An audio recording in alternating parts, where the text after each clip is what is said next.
మీరు నిజమైన భారతీయుడు అయితే ఇలా మాట్లాడి ఉండేవారా? ఇది భారత అత్యున్నత న్యాయస్థానం లోక్సభలో ప్రతిపక్ష నేత రాహుల్ ని ఉద్దేశించి చేసిన అతి తీవ్రమైన వ్యాఖ్య. రాజ్యాంగం చేతబట్టి ఆయన మాట్లాడే ప్రతి మాట, ప్రతిపక్ష నేతగా వేసే ప్రతి అడుగు సమైక్య వ్యవస్థకు, దేశ సమైక్యతకు భంగకరమైనది. భారత సైన్యాన్ని నీచాతి నీచంగా అవమానిస్తాడు. ఎన్నికల కమిషన్ ని నిరంతరం ఆడిపోసుకుంటాడు. హిందూ ధర్మం అన్నా, భారత స్వతంత్ర సమరయోధులన్నా మరీ చులకన భావం. భారత్ జోడో యాత్ర సందర్భంగా ఈ గాంధీ అదే నెహ్రూ వారసుడు సైన్యం మీద కారు కూతలు కూశాడు.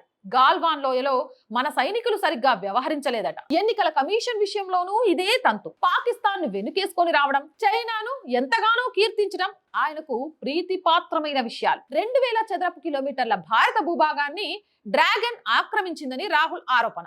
చైనా ఆక్రమించుకున్నప్పుడు అక్కడ మీరున్నారా అని సుప్రీంకోర్టు నిలదీసింది.